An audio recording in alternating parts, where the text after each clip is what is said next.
Assalamu alaikum mutanen Najeriya da kewaye gaba daya. Ni ne Dr. Muhammad Sudan wanda kuka fi sani da ƙanin Hajiya Hauwa Sudan. Mun tafi mun dawo.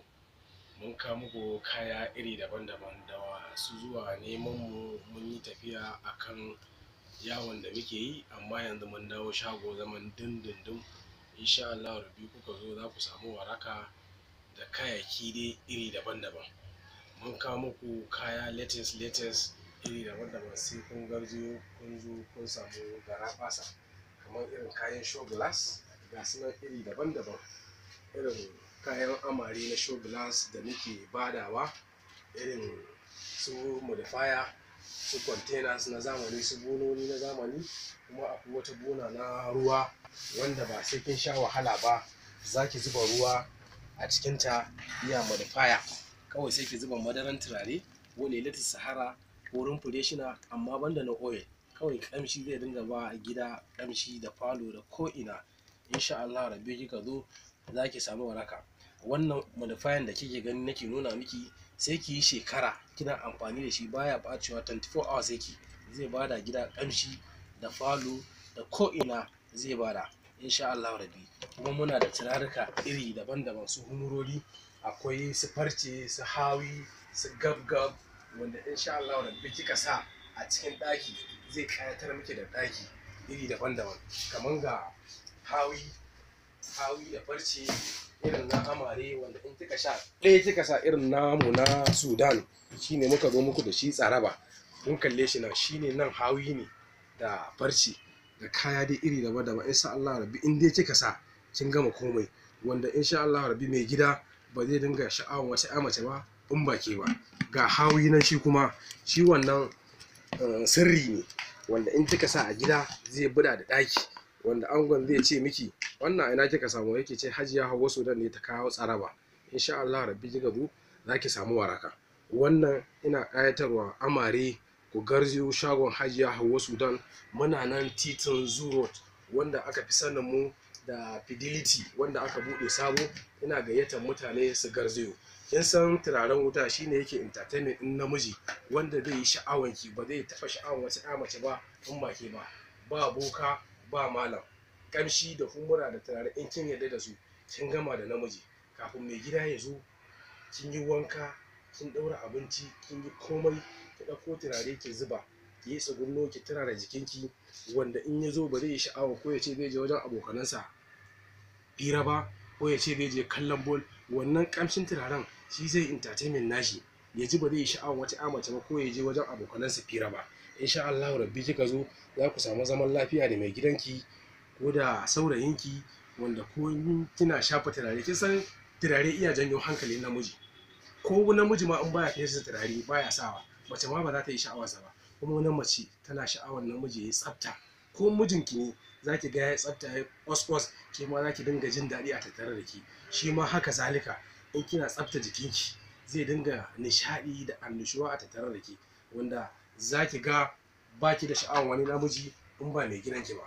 Duk lokacin da ya zo zai samu nutsuwa da jin daɗi. Wasu abun da ba za su iya faɗuwa ba sai kun zo gare mu, saboda wasu abubuwan a dunkule na muku su. Insha Allah rabbi kuka zo wajen Hajiya Hauwa Sudan za ku samu waraka. In Hajiya ba ta nan, insha Allah rabbi a cikin sati 2 za ta koma Sudan inda ta fito. Ku garzayo ku samu garaɓasa. Wanda bai samu cikakken ƙarin bayani ba, insha Allah rabbi ya zo wajen Hajiya Hauwa Sudan zai samu waraka da jin daɗi a tattare da shi. Masu ƙarin bayani, na san mutane ba kowa bane yake zuwa international trade fair na wanda muka yi a jihar Kano da kewaye dai Najeriya dai gaba ɗaya, amma dai yanzu muka yi su a nan jihar Kano. Na san mutane dai ba kowa yake shiga ba. Ku garzayo shago ku zo ku samu waraka da sauƙin da muka yi. Insha Allah rabbi za ku samu sauƙi sosai a tattare da ku. Na san insha Allah rabbi yanzu mun sanar a gidan radio, a media ne gaba ɗaya. Insha Allah rabbi kuka zo za ku samu waraka.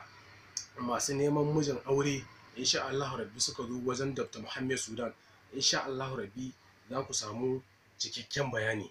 Ko mace in dai tana yawan mugun mafarki, ko ta rasa aure ta kai shekara 10 bata samu mijin aure ba, ko baƙin aljanu sun hana ta yin aure, insha Allah rabbi ta zo za ta samu waraka da izinin Allah.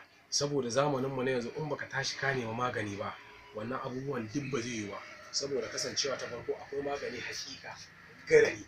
Insha Allah rabbi ko namiji iya miki wasa yau ya zo batun maganar aure, gobe ya zo in ma yaudaran ki ya zo da izinin Allah ya zo wajen dan maski ka zo wajen dan masanin sunan, insha Allah rabbi zaki samu waraka da jin daɗi. Saboda kuma na maza ma ba a bar ku a baya ba, namijin da ya kai shekara 10 ko siga, ciwon siga ko ciwon sanyi ya hana sa saduwa da iyalinsa, in ya zo wajen Dr. Muhammad Sudan zai samu wannan abubuwan cikakken bayani. In iyayen ɗaya ma wallahi sai ya yi 3, saboda ba zai dinga sha'awar wata ƴa mace ba. Matanka ma in kana biya mata bukata kana gamsar da ita, ba za ta dinga sha'awar wata wani namiji ba ko da kuɗi. Ka san kalami mai daɗi iya sa gamsar da mace ta samu nishaɗi, ko baka bata kuɗi duk dukiyanka in baka kwantar mata da hankali ba za ta samu nutsuwa da jin daɗi a gidanka ba. Amma in kana kwantar mata da hankali kana bata ci da sha da sutura ka gamsar da ita da biyan bukata, to shine wannan za ta dinga jin daɗi. Ko kun rabu da ita ba za ta so ba ta yi yaji ba ta tafi, saboda in ta yi aure tana tunanin za ta je ta yi aure ba lalle ta samu madadinka ba, wanda ta yi haƙuri ta rufa kanta asiri, ta rufa mijinta asiri da yaranta a zauna lafiya. Ga lamban waya na shine 070 64 40 51 20. Ni ne naku Muhammad Sudan. Bari na ƙara maimaita muku nan Zoo Road. In kuka zo za ku ga Fidelity wanda Buhari ya zo ya buɗe, wanda Ganduje ya zo kaddamar, Buhari ya zo ya kaddamar. Insha Allah rabi muna opposite nasu, za ku ga an rubuta Hajiya Hauwa Sudan, amma in ba ta nan ba sama da ni a nan cikin shagon. Ni ne da duk wani bayanin da za ku yi zan muku shi, saboda insha Allah rabbi yanzu hakan nan muna nan a jihar Kano mun dawo shago. Insha Allah rabbi kuka zo za ku samu komai da komai a tsanaki. Akwai wata magana da zan yi kuma game da mata ina gargaɗin ku zo shagon Hajiya Hauwa Sudan. Ta kawo muku tsaraba iri daban-daban, ko macen da take karnin kashi ko namijin da yake karnin kashi, insha Allah rabbi ya zo zai samu waraka da jin daɗi. Kuma mace in tana so ta zama batuliya, ta zama haske kamar balarabiya, muna haɗa mai kyau, ba wanda za a ce miki ko kina bleaching ba ko ya bata miki fuska. Tabbari in mace baka ce za ta zama chocolate color, za ta zama fresh, kalanta zai kyau, skin nata zai kyau. Ko mace irin tana da tattaran tsufan nan, insha Allah rabbi ta zo ta yi amfani da sabulun nan da mai, wannan tattaran tsufan nan yanzu balantana sanyi ake, duk wani tattara insha Allah rabbi zaki gani a jiki. Amma in kika zo kika yi amfani da man mu da sabulun mu, insha Allah rabbi zaki samu biyan bukata. Daga nisa ma ana kallon ki, zaki yi fresh, zaki yi kyau, ki yi gwanin kyau a tattare da ki. Yanzu hakan nan maganar da yake muku, ina da matsayin mata na 3 a rayuwar nan a yanzu. Mata na 3, saboda haka ɗaya mata na ma da ita nake, sauran kuma suna harhaɗa mana kayayyaki iri daban-daban da muke yawon trafiya da ni. Da wanda bai sani ba da wanda ya sani, na san dai mutane sun sani, ba lalle wa'ansu su sani ba, amma wa'ansu sun sani. Ni ne naku Dr. Muhammad Sudan, wanda aka fi sani. Wa'ansu abun ba za su iya faɗuwa ba sai kun zo gare mu, insha Allah rabbi. Akwai wata humura ta sirri ce, amma in kuka zo ko kika zo ko ya zo, shi ma zai samu na jin daɗi da wanda za a zauna lafiya da iyali da mai gida. Saboda matan yanzu nan ina gargaɗin ku kuma, saboda zamantakewa na yanzu na aure da ake sai haƙuri, inda zaki kwantar da hankalinki, ba wai kida daga tambayar mijinki ba ni shi yake kashe aure, yake kawo matsalolin aure da dama. Amma in kika dogara da kanki, shi da kanki, in kina gyara jikinki, kina gyara jikinki, kina komai, ba wai sai kin tambaye kuɗi kin ce ya baki kuɗi ba. Shi karan kansa jin daɗin da biyan bukatar da kika masa zai ɗauki wannan abin ya baki, saboda a samu zaman lafiya, ko ba haka bane? Namiji kuma zan zo kanku, saboda kuma in kuka samu biyan bukata, akwai wani namijin da a gaskiyar lamari suna da matsala. Me matsala? Dole sai kun tallafa matan nan, su ma za su samu nutsuwa da jin daɗi.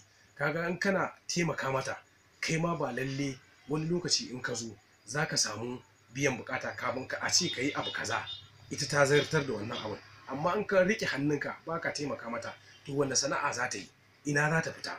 Ta ce za ta je ta nemi kuɗi, ta ce ta rufa kanta asiri, saboda ta sa mai kyau ta sha mai kyau.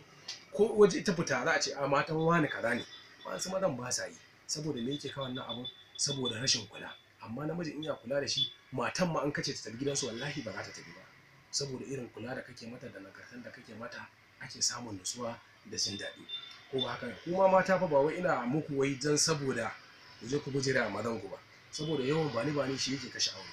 Dan Allah ina taimakan maza da kalle-kallen da suke a wajen mata a waje su daina yin sa, saboda in ka gyara matanka kai ma za ka ji daɗi.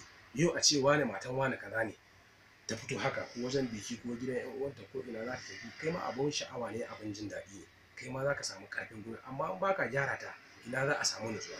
Ko ba haka bane? Kuma mata ku dinga gyara, wanda ba namiji ba ku je wajen wancan bukan ya ce kin mallake mijina ko ta mallaka wata kawanki ta zo ta zuga ki ƙarya da gaskiya ta miki.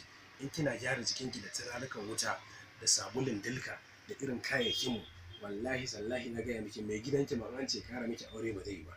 Akwai sanin ra'ayi wai dan ya ƙara aure ba wani abu bane, saboda ke ma za ki samu sauƙi da walwala da jin daɗi. Wasu abun dai ba za su iya faɗuwa ba. Insha Allah rabbi za ku ji cikakken bayani. Duk mutumin da yake buɗe tashar nan yake kallon wannan jawaban, insha Allah rabbi zai dinga samun karuwa a tattare shi, ko namiji ko na mace. Hada wassalam daga masoyinku Muhammad Sudan. Ga lamban waya na zan ƙara maimaitawa: 070 64 40 51 20, 070 64 40 51 20. Sai kun garzo gare mu.